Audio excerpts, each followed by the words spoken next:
Yes, Ustaz.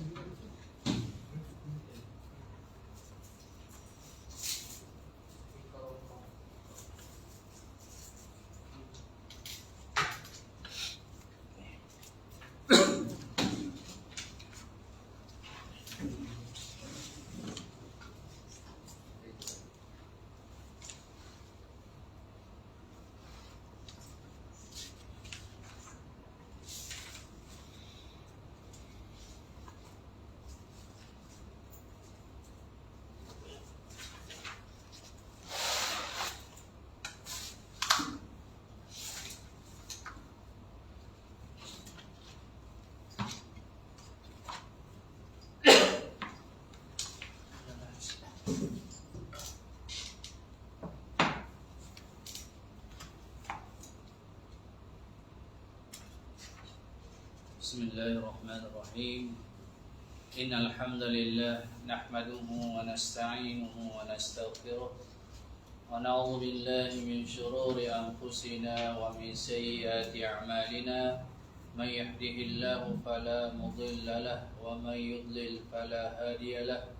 Asyhadu an la ilaha illallah wahdahu la syarika lahu wa asyhadu anna Muhammadan abduhu wa rasuluh. Amma ba'd. فإن أصدق الحديث كتاب الله وخير الهدي هدي محمد صلى الله عليه وسلم وشر الأمور محدثاتها وكل محدثة بدعة وكل بدعة ضلالة وكل ضلالة في النار. Ikhwani fi din rahimakumullah. Alhamdulillah, pada malam ini kita dapat lagi berkumpul dan duduk dalam majlis yang mulia ini. Mudah-mudahan Allah Subhanahu wa taala memberikan kita ilmu yang bermanfaat. Pada kesempatan ini kita kembali mempelajari bab akidah yang merupakan asas di dalam beragama, di mana persoalan akidah ini merupakan persoalan yang pertama. Persoalan yang pertama yang akan ditanya kepada orang yang dimasukkan ke dalam kubur, ditinggalkan oleh keluarganya dan manusia, tinggallah dia bersendirian di dalam kubur. Lalu datanglah dua malaikat bertanya kepadanya tentang persoalan yang utama ini. Dan bersyukur kita kepada Allah Subhanahu wa taala karena Allah Subhanahu wa taala memberikan kemudahan kepada kita untuk kita merujuk dan mempelajari agama ini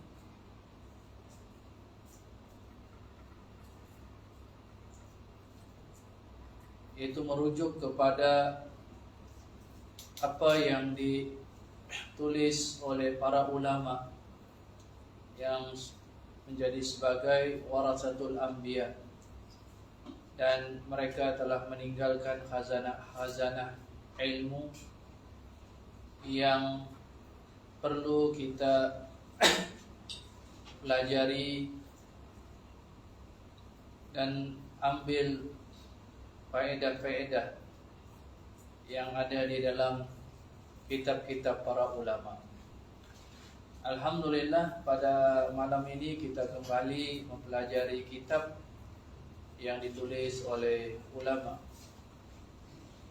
Ahli Sunnah wal Jamaah, Syekh Muhammad bin Abdul Wahhab rahimahullah, dalam kitabnya yang masyhur Al-Qawaidul Arba', 4 kaidah di dalam memahami tauhid dan dalam masa yang sama mempelajari hakikat syirik yang apabila seseorang itu mengetahui tentang hakikat syirik ini, maka dia akan terselamat daripada syubhat-syubhat yang dibawakan oleh ahlul dhalal, orang-orang yang sesat yang mengajak manusia untuk mensyirikkan Allah Subhanahu wa taala. Sebab ramai orang yang terjebak di dalam kesyirikan kerana mereka jahil. Mereka tidak mengetahui hakikat sebenarnya syirik itu. Jadi kitab ini merungkai dan menjelaskan tentang hakikat syirik dan bagaimana kaum musyrikin ini mereka melakukan kesyirikan dan alasan-alasan mereka yang diingkari oleh Allah Subhanahu wa taala, yang dibantah oleh Allah Subhanahu wa taala. Dan kita sambung pernyataan Syekh bin Baz rahimahullah di dalam menguraikan ataupun menjelaskan al-qaidatus tsaniyah, kaidah yang kedua, di mana kaidah yang kedua ini seperti mana yang kita ketahui sebelum ini tentang bagaimana kaum musyrikin mereka ini melakukan amalan-amalan syirik dengan alasan al-qurbah wasyafa'ah, dengan alasan untuk mendekatkan diri mereka kepada Allah, wasyafa'ah, dan untuk mereka mendapatkan syafaat daripada apa yang mereka sembah selain Allah. Dan hakikatnya mereka dengan amalan syirik mereka itu menambah jauhnya mereka dari Allah Subhanahu wa taala, karena Allah sangat murka, Allah sangat benci manusia yang mensyirikkannya dalam ibadah. Kita terus kepada sambungan apa yang dinyatakan oleh Syekh bin Baz rahimahullah dalam menjelaskan al-qaidatu as-tsaniyah, kaidah yang kedua. Kita lihat muka surat 79. Qala Syekh bin Baz rahimahullah, fal wajibu alaihi an yahzara hadza ad-din ay dinal musyrikin bitaubatin nasuhi wal iqla'i anisyirki. Maka wajib ke atasnya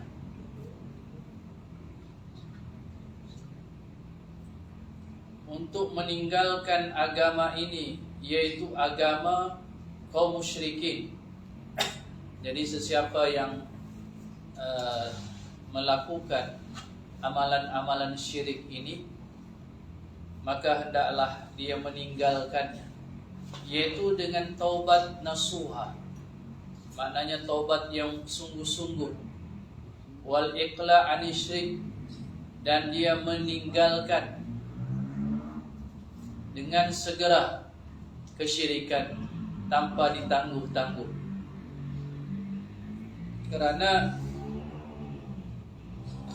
orang yang melakukan kesyirikan dia wajib bertobat.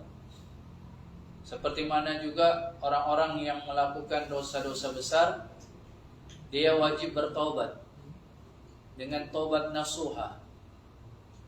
Kalau dosa-dosa kecil, ianya boleh terhapus dengan amalan-amalan salihah seperti solat dan amal-amal soleh yang lain. Tetapi orang yang mensyirikkan Allah, bagaimana menghilangkan kesyirikannya itu? Yaitu dengan bertaubat. Dan al-iqla' anisyir, meninggalkan kesyirikan secara keseluruhan, tidak sebahagian, tetapi keseluruhan amalan-amalan syiriknya itu wajib dia tinggalkan. Sebab kalau dia mati dan dia tidak bertaubat dari kesyirikannya, maka ini adalah malapetaka yang amat besar, seperti yang dialami oleh kaum musyrikin, kaum kufar, yang mana mereka mati dalam keadaan mensyirikkan Allah. Allah Subhanahu wa taala berfirman, "Innallaha la yaghfiru ayyushraka bih wa yaghfiru ma duna dzalika liman yasha." Sesungguhnya Allah tidak mengampuni orang yang mensyirikkannya, dan Allah hanya mengampuni dosa selain syirik itu bagi sesiapa yang Dia kehendaki. Wa ta'limi man lam yafqahu zalika min ikhwanihi wa ashiratihi wa ahli baitihi wa yakuna 'indahu nasyatun fi tablighi da'wati wal hirsu ala tafhimiha. Dan juga ini bagi sesiapa yang telah mengetahui, mempelajari tentang tauhid dan syirik ini, maka tidak memadai untuk dirinya, karena mempelajari ilmu ini ada dua tujuan yang perlu dilaksanakan kedua-duanya. Yang pertama, menghilangkan kejahilan dalam diri seseorang. Yang kedua, menghilangkan kejahilan dalam diri orang lain. Jadi saya menyatakan sini dan mengajarkan kepada orang yang belum memahaminya, di kalangan saudara-saudaranya dan juga keluarganya sendiri. Allah menyatakan, "Qu anfusakum wa ahlikum nara." Peliharalah diri kamu dan ahli keluarga kamu dari neraka. Jadi yang paling bahaya yaitu mensyirikkan Allah. Karena apa? Karena orang yang mensyirikkan Allah, kalau dia mati tidak bertobat, dia kekal di dalam neraka. Waliyazubillah. Dan wa yakunu indahu nasyat. Dia hendaklah ada dalam dirinya itu nasyat. Nasyat ini ialah aktif ataupun cergas. Mananya janganlah dia lemah ataupun malas di dalam sama ada mempelajari agama ini dan juga menyampaikan fi tablighi dakwah, menyampaikan dakwah. Hendaklah dia bersemangat sama ada di dalam menuntut ilmu dan juga di dalam berdakwah. Karena syaitan senantiasa menghalangi manusia ini daripada aktif ataupun bersemangat di dalam beribadah, di dalam beragama. Oleh karena itu Nabi SAW selalu berdoa, Allahumma inni a'udzubika minal ajzi wal kasal. Ya Allah, aku memohon kepadamu daripada lemah dan malas. Kerana itu adalah daripada syaitan.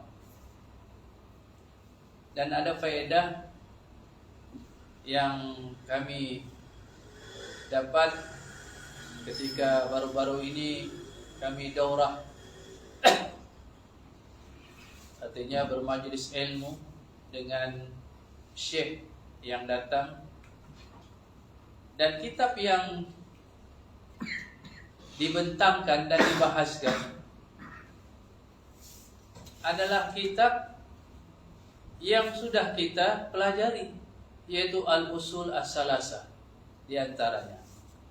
Jadi kata Syekh,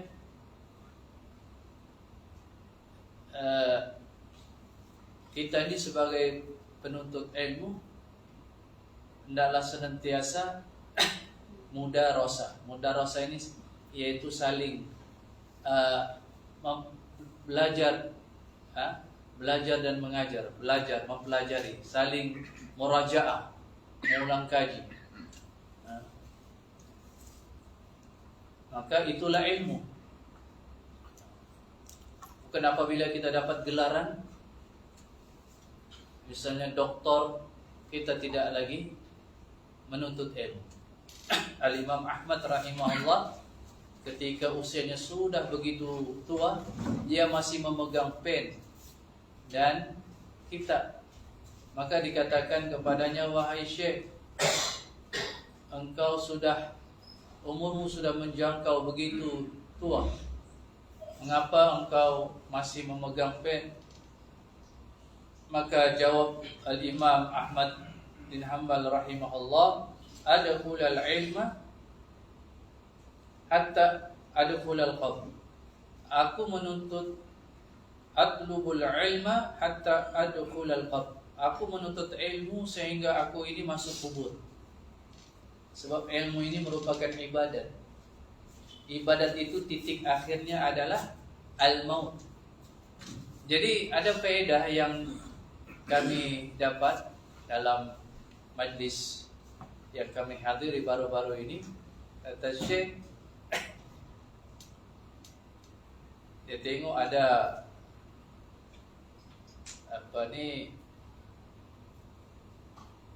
ada yang tidak kena dalam majlis itu.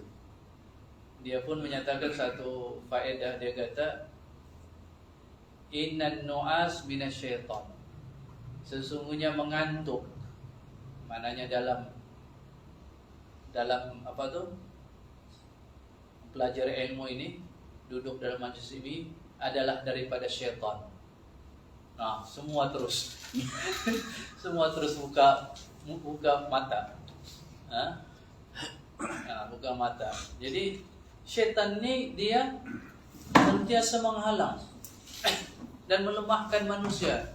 Jangan kau menuntut ilmu. Apalah pergi jauh-jauh, habis ya minyakmu. Kan? Bagus kau menjual.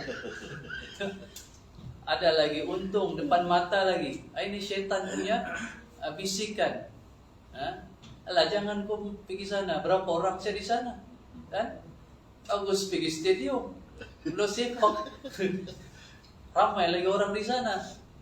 Ini semuanya bisikan syaitan. Dan alhamdulillah yang hadir ini, alhamdulillah akuya, yaitu orang-orang yang kuat. Alhamdulillah. Nabi sallallahu alaihi wasallam bersabda, al-mu'minul qawiyyu khairun uhabbu ila Allah minal mu'minid dha'if. Mukmin yang kuat, maknanya kuat imannya, kuat amalannya, semangatnya menuntut ilmu, kuat dakwahnya, kuat, lebih baik dan lebih dicintai oleh Allah daripada mukmin yang lemah imannya, yang lemah amalannya. Jadi jangan kita ragu-ragu. Kalau kita mengetahui kedudukan ilmu dan menuntut ilmu ini dan majlis ilmu yang kita ketahui sangat mulia di sisi Allah, maka janganlah kita menoleh ke belakang lagi. Kita terus pergi dan duduk dalam majlis ilmu. Walaupun kita lihat di kiri dan kanan kita 1-2 orang saja, di belakang kita tidak ada orang. Tapi kita yakin bahawa menuntut ilmu ini sangat mulia. Oleh kerana dia sangat mulia, sangat tinggi, jadi syaitan ini sangat-sangat bernafsu, sangat-sangat ingin bahawa seseorang itu tidak dapat mencapai kemuliaan yang tinggi itu. dia senantiasa menghalang, senantiasa memberi sesuatu yang melemahkan seseorang itu untuk datang dalam majlis ilmu, mempelajari ilmu. Ada nabi yang dia berdakwah, dia hanya ada 2 orang pengikut, ada yang 1 orang saja pengikut, ada yang tidak ada pengikut. Tapi dia sabar. Begitu juga penuntut ilmu, maka hendaklah dia melawan nafsunya, melawan bisikan syaitan ini yang senantiasa melemahkannya daripada menuntut ilmu. Oleh kerana itu Nabi SAW mengajarkan kita doa, Allahumma inni a'udzubika minal ajli wal kasali. Ya Allah, aku memohon perlindungan kepadamu daripada lemah dan malas. Karena itu malas dan lemah ini dalam beribadat adalah daripada syaitan. Seperti mana juga mengantuk dalam menuntut ilmu ini adalah daripada syaitan. Maka hendaklah kita lawan. Kalau sudah mata kita mau berkelip-kelip sudah, kita bukalah mata kita. Kalau kita tidak tahan, kita pergi dulu basuh muka kita. Jadi itulah mujahadah kita di dalam beribadat, sebab menuntut ilmu ini adalah ibadat. Wal hirsu ala tafhimiha, dan berusaha bersungguh-sungguh untuk memberi kepahaman, sebab orang sekarang ini susah memaham. Mesti diberi pemahaman. Kadang-kadang memakan masa, dan kita mesti mencari kaedah ataupun bagaimana kita dapat memahami, memberi pemahaman kepada mereka yang tidak begitu paham. Kadang-kadang mereka tidak paham kalau kita bawakan ayat Al-Quran. Kadang-kadang mereka tidak paham kalau kita bawakan mereka hadis Nabi sallallahu alaihi wasallam. Ali radhiyallahu anhu pernah menyatakan, berbicaralah dengan mereka mengikut akal mereka, kemampuan akal mereka.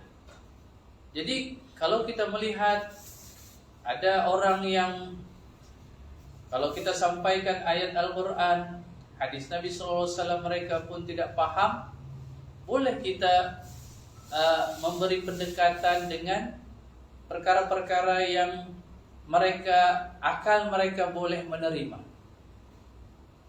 Hatta orang kafir, mereka itu kadang-kadang ada orang kafir ini mereka tidak terkesan, ataupun mereka tidak ambil peduli kalau dibacakan ayat-ayat Al-Quran dan hadis-hadis Nabi Sallallahu Alaihi Wasallam.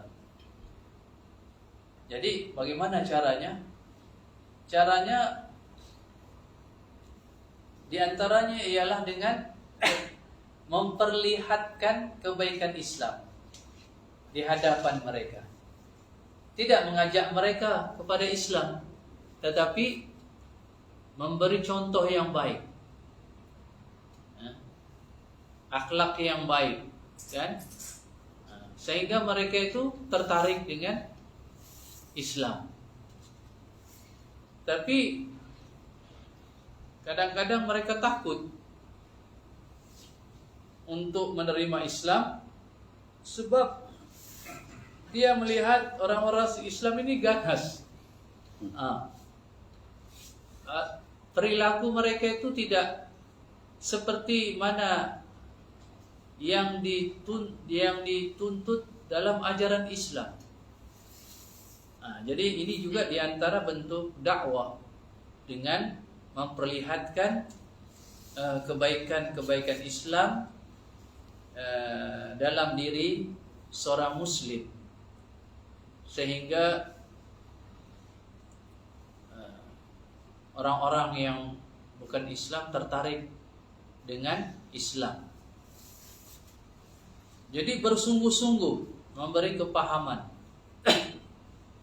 Sebab pada akhir zaman ini ramai orang yang sudah keliru dengan agamanya sendiri. Sebab banyak pengaruh yang masuk di dalam otaknya, yang akhirnya dia pun keliru dan susah memahami agama Islam ini. Yang asalnya Islam ini sangat mudah dipahami.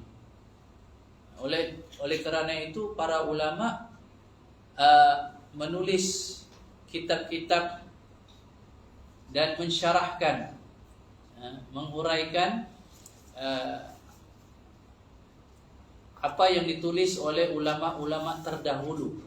Ulama-ulama terdahulu mereka ini menulis karya mereka ataupun kitab mereka ini secara ringkas.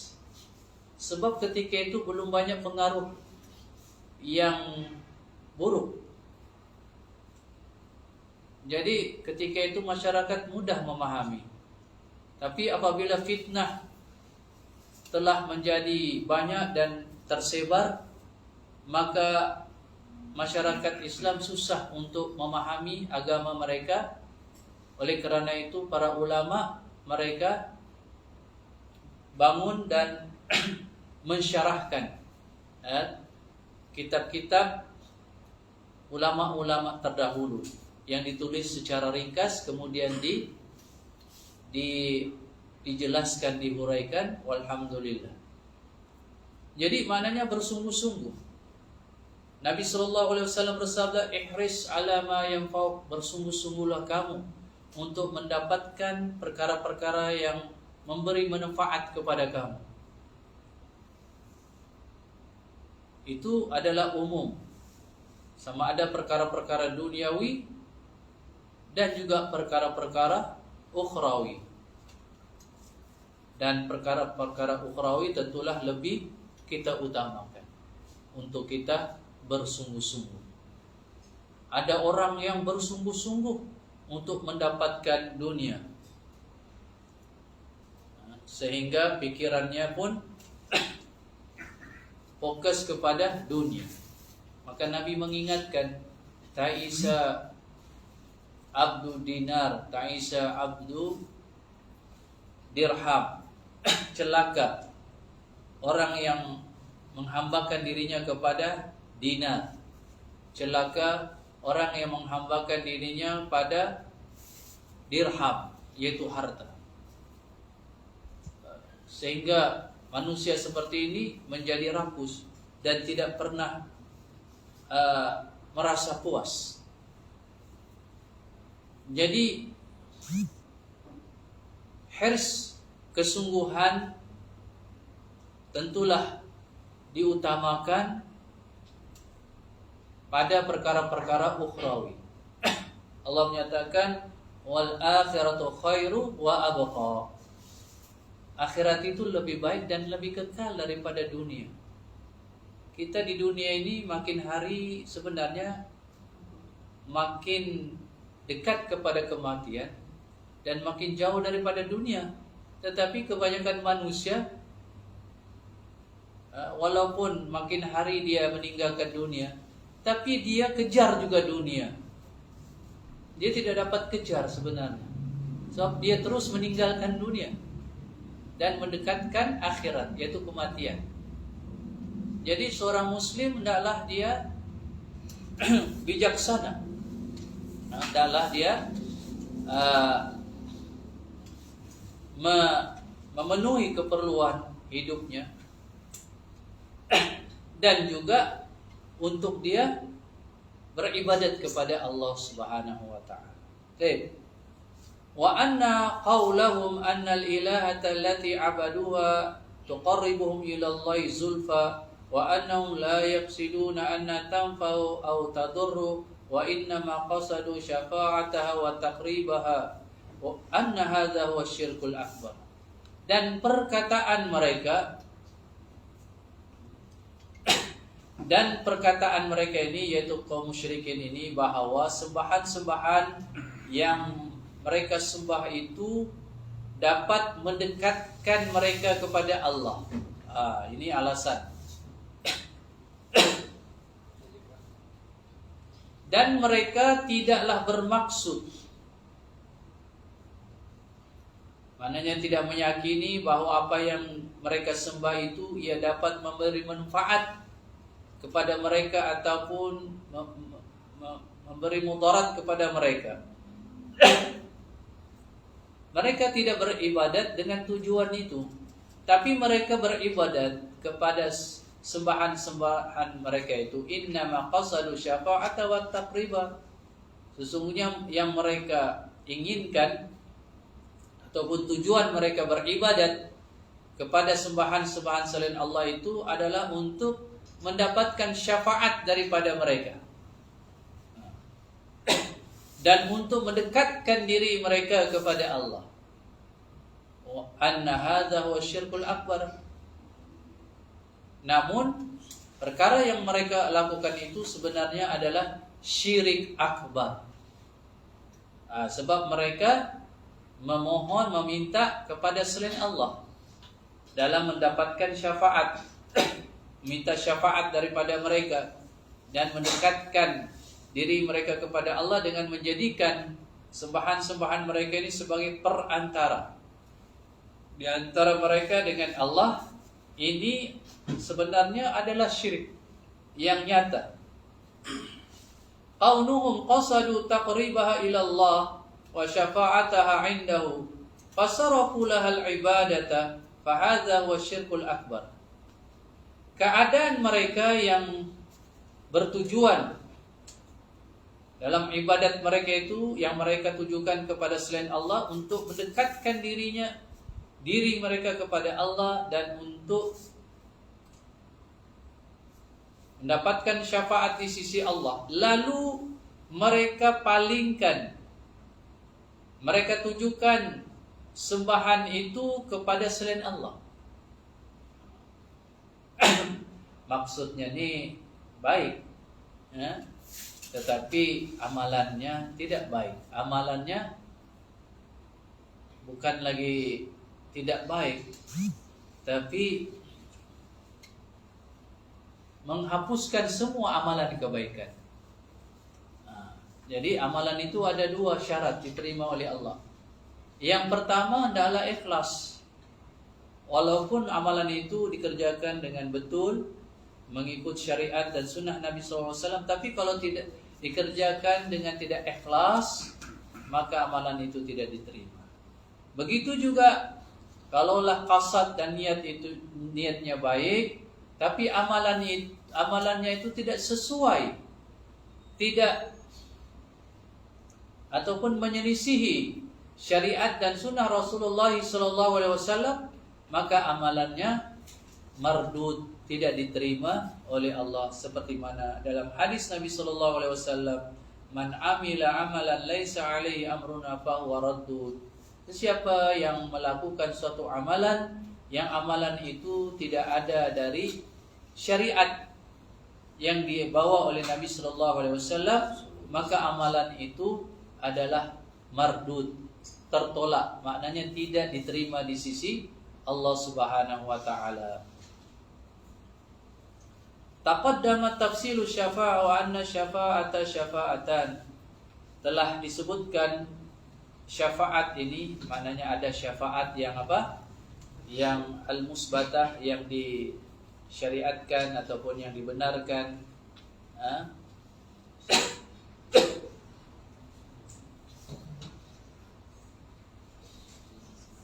Dan ada syafaat yang al-manfiyah, yang dilarang.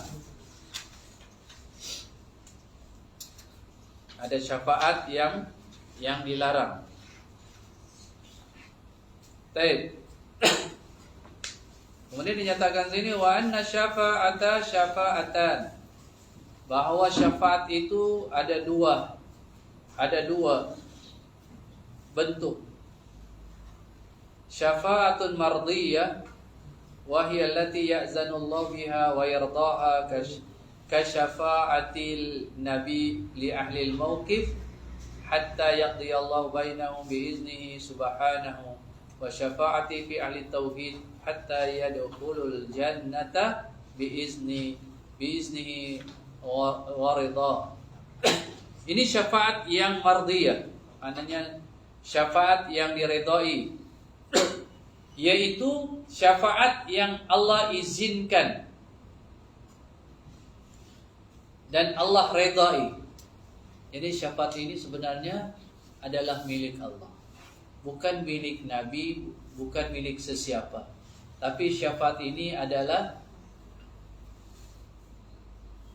milik Allah Subhanahu wa ta'ala.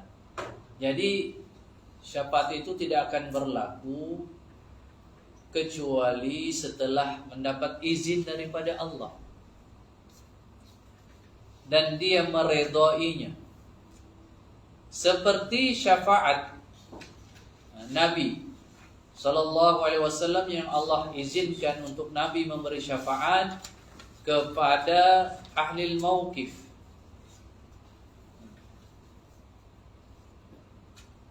yaitu manusia yang berada di padang mahsyar,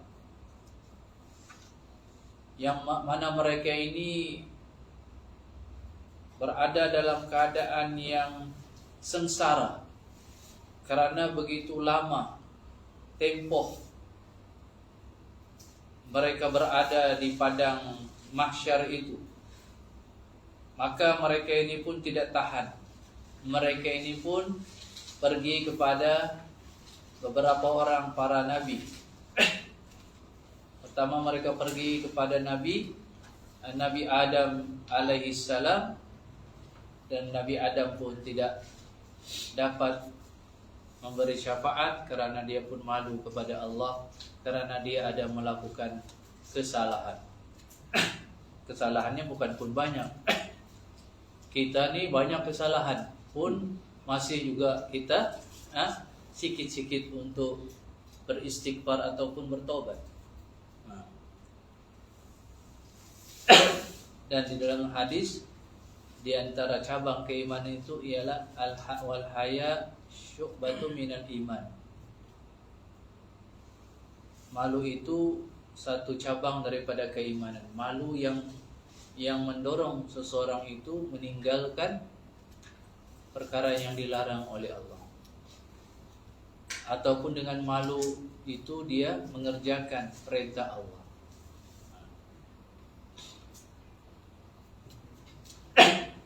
Sehingga hatta yaqdi Allah bainahum biiznihi subhanahu wa ta'ala, sehingga dengan izin Allah subhanahu wa ta'ala itu mereka pun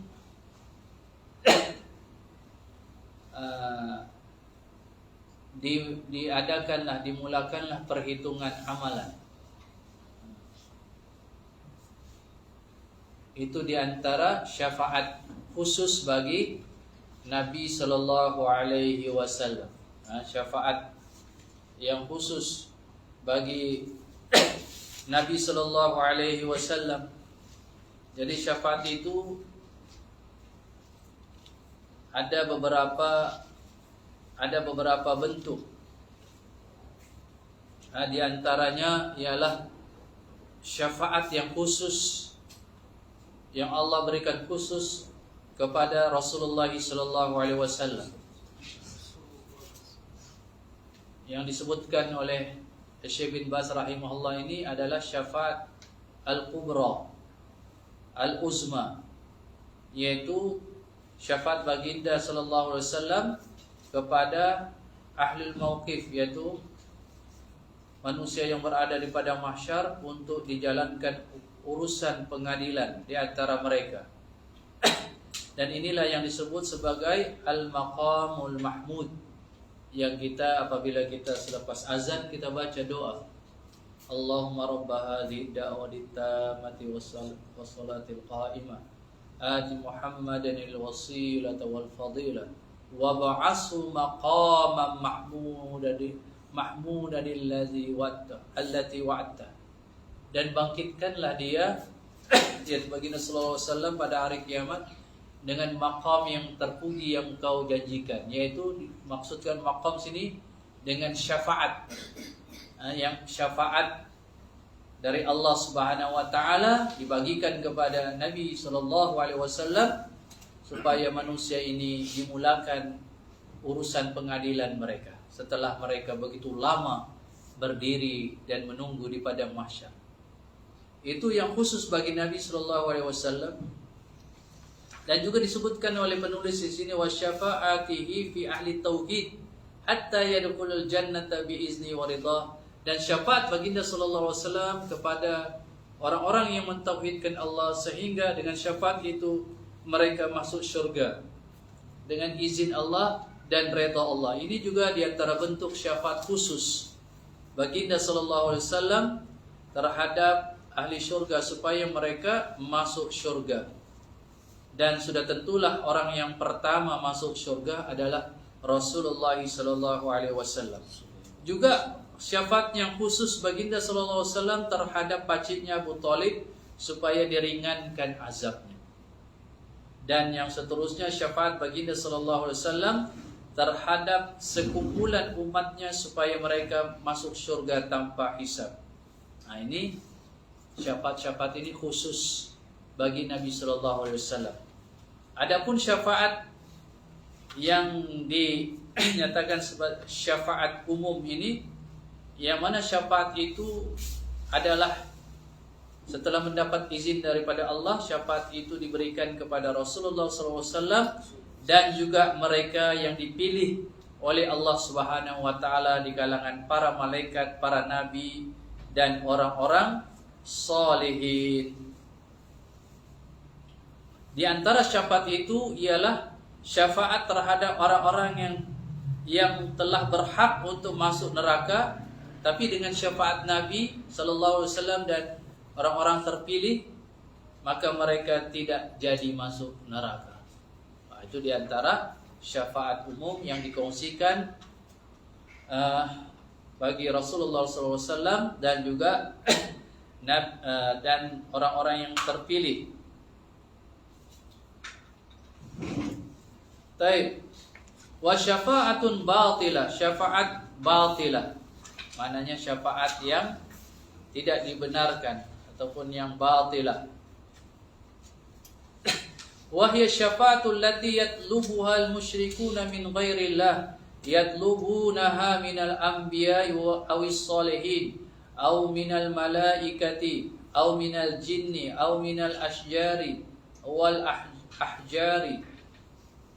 Wa hadhihi syafa'atun batilatun qala Allah ta'ala fiha fama tanfa'uhum syafa'atus syafi'in.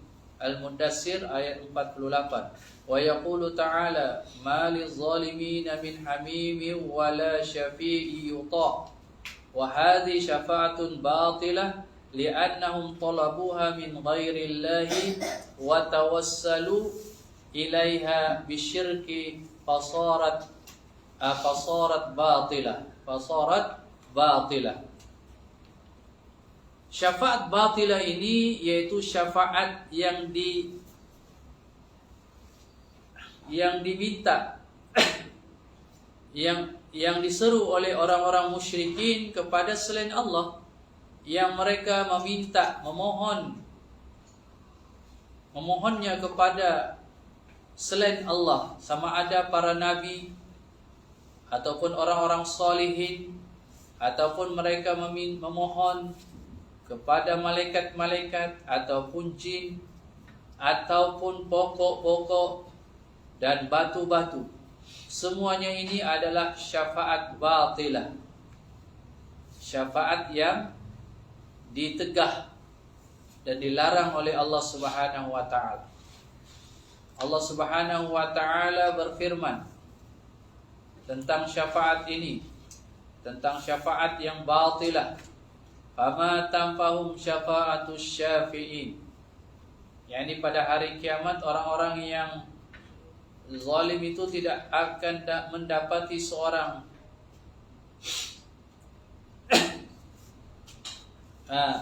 tidaklah memberi manfaat kepada mereka orang-orang kafir syafaat daripada para pemberi syafaat. Maknanya orang-orang kafir ini dia tidak dapat mendapatkan syafaat, apalagi dia diizinkan untuk memberi syafaat. Tidak bermanfaat syafaat kepada orang-orang kafir. Kemudian dalam ayat yang lain, malil zalimina min hamimi wala syafi'u ta'. yakni pada hari kiamat orang-orang yang zalim tidak akan mendapati seorang kerabat pun yang boleh memberikan manfaat kepada mereka, tidak juga mendapati pemberi syafaat yang diterima syafaatnya. Jadi ini jelas bahwa orang-orang kafir itu mereka tidak layak untuk diberikan syafaat, apalagi untuk memberikan syafaat. Karena wahadi syafaatun batilah, ini merupakan syafaat yang batil, li'annahum talabuha min ghairillah, karena mereka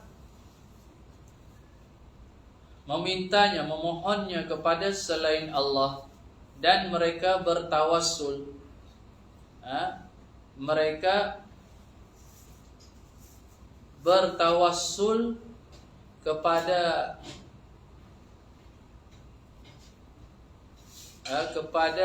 selain Allah dengan mensyirikkan Allah. Fasarat batilah, maka ia adalah syafaat yang batil. Syafaat yang batil. Sebab syafaat ini ada dua syarat. Yang pertama, antakuna biiznillah. Yang pertama, syarat syafaat ini antakuna biiznillah, bahwa syafaat itu dengan izin Allah. Jadi bagaimana Allah mengizinkan untuk memberikan syafaat kepada orang-orang kafir, kepada orang-orang yang mensyirikkannya? Jadi mana mungkin Allah mengizinkan? Kalau kita lihat, yang Allah izinkan adalah ahli tauhid. Ahli tauhid, terutama pemimpin ahli tauhid, yaitu sudah tentulah Nabi SAW dan juga orang-orang yang beriman, termasuklah malaikat-malaikat yang Allah izinkan untuk memberikan syafaat kepada umat manusia. Mengapa Allah, ada pertanyaan, kenapa langsung Allah tidak dia sendiri yang memberi syafaat kepada umat manusia? Kenapa pula dia tunjuk ataupun dia izinkan hamba-hambanya yang terpilih untuk memberi syafaat kepada umat manusia? Mengapa Allah tidak secara langsung saja memberi syafaat kepada manusia? Ialah karena orang yang Allah pilih itu, Allah ingin memuliakan orang itu.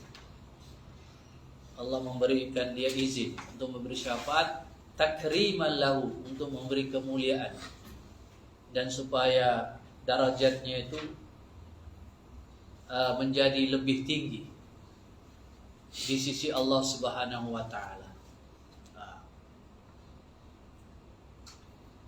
Dan juga untuk menampakkan bahwasanya mereka adalah orang-orang yang sangat mulia di sisi Allah Subhanahu wa taala. Namun persoalan-persoalan seperti itu tidak boleh diperbahaskan ataupun diperpanjangkan. Allah menyatakan fa'alul lima yurid. Dia melakukan apa yang diinginkan.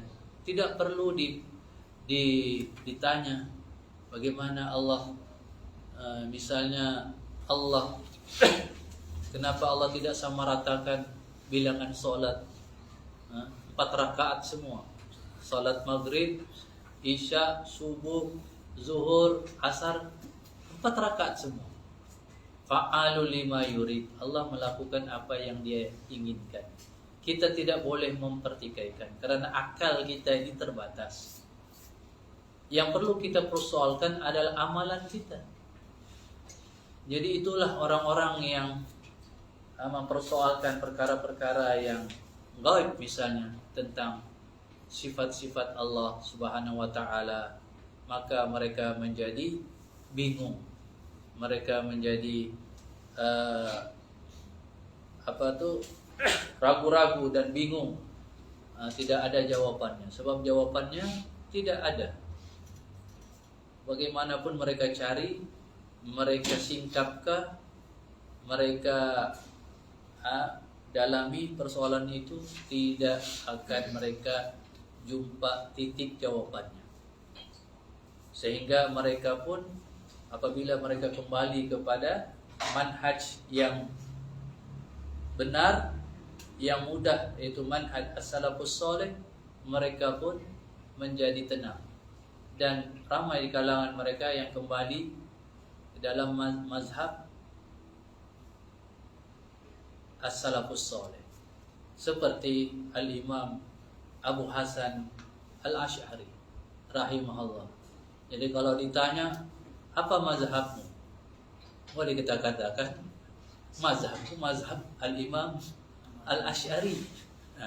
Tapi mazhabnya yang terakhir, ketika dia sebelum dia meninggal dunia, dia kembali kepada manhaj Ahlussunnah wal Jamaah, manhaj as-salafus salih, manhaj Al-Imam Ahmad bin Hanbal rahimahullah. Jadi tentulah orang-orang yang kita kembali kepada syarat syafaat ini, yaitu dengan izin Allah. Jadi orang-orang kafir, orang-orang yang tidak mentauhidkan Allah, mereka ini sangat malang. Mereka ini bukan saja tidak mendapat syafaat daripada orang-orang yang Allah pilih untuk memberi syafaat kepada mereka, tetapi mereka sudah tentu tidak dapat memberi syafaat. Yang kedua ialah ayyakuna al-mashmu' fihi min ahli tauhid. Yang diberi syafaat itu adalah di kalangan ahli tauhid. Walaupun dia berdosa, walaupun dia banyak melakukan dosa, seperti contoh yang kita katakan tadi, satu contoh syafaat yang Allah berikan kepada Nabi SAW dan orang-orang terpilih di kalangan manusia, memberi syafaat kepada siapa? Kepada orang-orang yang sudah layak masuk neraka, karena tentulah dosanya lebih banyak daripada kebaikan, maka layak dia masuk neraka dengan kehendak Allah. Tapi dengan syafaat mereka ini, dia tidak jadi masuk neraka. Berarti orang yang tidak mentauhidkan Allah, dia tidak mendapatkan syafaat ini. Dia langsung masuk neraka dan kekal di dalam neraka, wal iyazubillah. Ini juga adalah keutamaan orang-orang yang mentauhidkan Allah. Jadi kita ni bersyukur kepada Allah karena Allah berikan kita taufik dan hidayahnya, dan kita dapat mendapat ilmu tauhid ini daripada ulama ahli tauhid yang mewarisi ilmu daripada generasi as-salafus salih. Ramai orang yang belajar tauhid, tapi pengertian tauhid dia adalah tauhid rububiyah saja. Itu yang dia ajarkan. Tetapi mereka ini tidak boleh juga kita hukum dengan begitu sahaja, karena keadaan mereka yang belum terdedah, yang mereka hanya mengetahui, yang mereka belajar bahwa tauhid itu adalah meyakini bahawa tidak ada yang mentadbir alam ini kecuali Allah. Tidak ada yang mencipta segala makhluk kecuali Allah. Itulah yang mereka pahami mengenai tauhid. Tetapi sebenarnya itulah yang dipahami oleh orang-orang kufar. Maksudnya ialah mereka mengakui, mengiktiraf bahwa satu-satunya pencipta adalah Allah. Pentadbir adalah Allah, tidak ada yang lain. Tetapi mereka masih dihukum oleh Allah sebagai orang-orang kafir, orang-orang musyrikin. Maknanya, makna tauhid itu yang sebenarnya adalah menjadikan Allah satu-satunya dalam ibadat. Kalaulah tauhid rububiyah itu tauhid yang diterima oleh Allah, maka orang-orang musyrikin itu menjadi Islam. Tak payah mereka mengucap dua kalimat syahadat. Sebab sudah mereka mengakui mentauhidkan Allah dalam rububiyah Allah.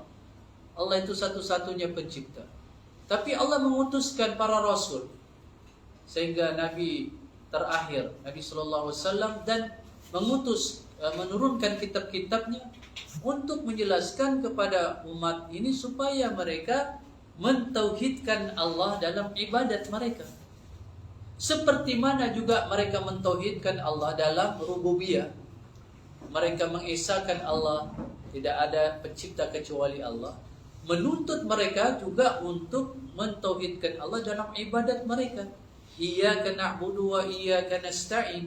Hanya kepadamu ya Allah kami beribadah, tidak kepada yang lain. Dan hanya kepadamu ya Allah kami memohon pertolongan, tidak memohon pertolongan kepada yang lain. Jadi ini adalah dua syarat. Apabila salah satu syarat ini tidak dipenuhi, tidak terpenuh, maka syafaat itu adalah syafaat yang batil, yang tidak bermanfaat dan tidak diterima sama sekali.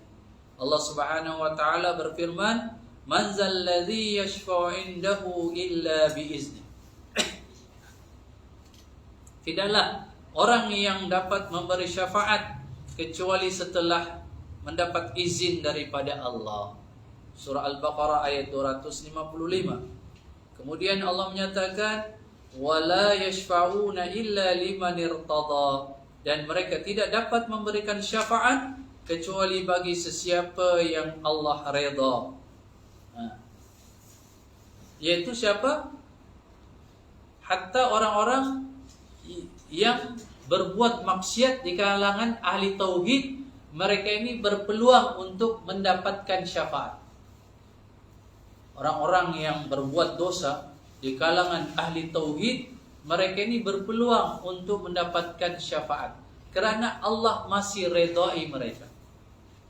Adapun orang-orang kufar, kaum musyrikin, maka tidaklah bermanfaat syafaat daripada orang-orang yang memberi syafaat kepada mereka. Mereka tidak layak untuk mendapatkan syafaat itu. Allah menyatakan, "Malil zalimina min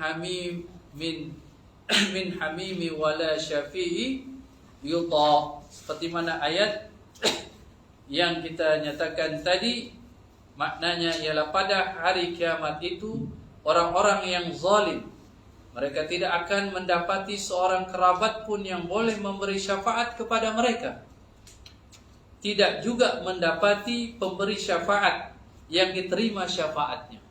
Jadi mereka ini tidak berhak untuk mendapatkan syafaat, apalagi mereka memberikan syafaat kepada orang lain, kerana mereka ini adalah orang-orang yang disebutkan di dalam ayat Al-Quran itu, dalam surah Ghafir ayat 18 itu, az-zalimin.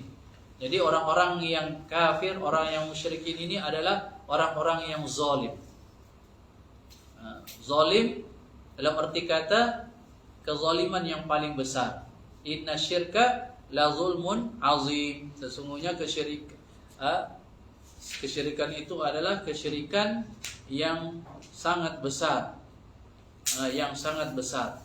Dan kalau kita lihat syafaat ini, terutama syafaat al-kubra,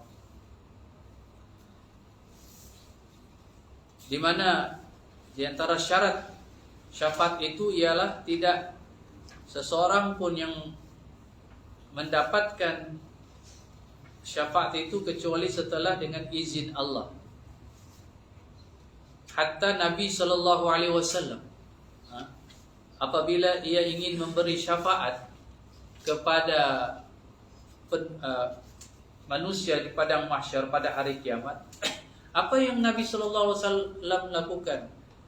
Dia sujud di hadapan Allah, dia berdoa, dia memuji, dan dia terus sujud sehingga dikatakan kepadanya, irfa' ra'sak wa qul tusma' washfa' tushaffa'. Maka Allah menyatakan kepada dia, angkatlah kepalamu dan katakanlah, maka apa yang engkau katakan didengar, dan berikanlah syafaat.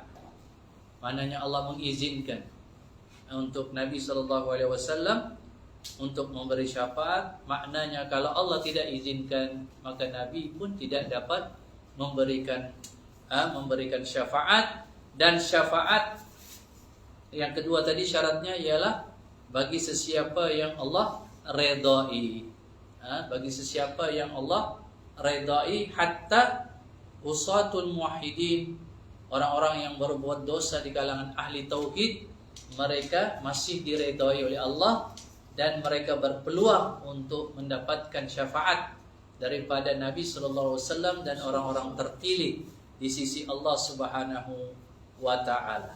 Adapun orang-orang kufar, orang-orang musyrikin, mereka ini tidak layak untuk diberikan syafaat dan untuk memberikan untuk mereka memberikan syafaat. Jadi ini adalah huraian penjelasan yang diuraikan oleh Syekh bin Baz rahimahullah dalam kaidah yang kedua, dan insya-Allah kita akan mempelajari lagi kaidah yang ketiga ini insya-Allah pada pertemuan kita yang akan datang dengan izin Allah. Untuk ini yang dapat kita sampaikan pada malam ini, mudah-mudahan bermanfaat kepada kita semua, terutama untuk memperkukuhkan dan memantapkan akidah kita, keimanan kita kepada Allah Subhanahu wa Ta'ala, dan untuk kita sebarkan dan sampaikan ilmu yang kita pelajari ini, karena Allah Subhanahu wa Ta'ala berfirman, wa tawassaw bil haqqi wa tawassaw bis sabr, dan berpesan-pesanlah kamu dengan kebenaran dan berpesan-pesanlah kamu dengan kesabaran. Wallahu a'lam wa sallallahu ala Muhammad wa ala alihi wa sahbihi wasallam. Walhamdulillahirabbil alamin. Wassalamualaikum warahmatullahi wabarakatuh.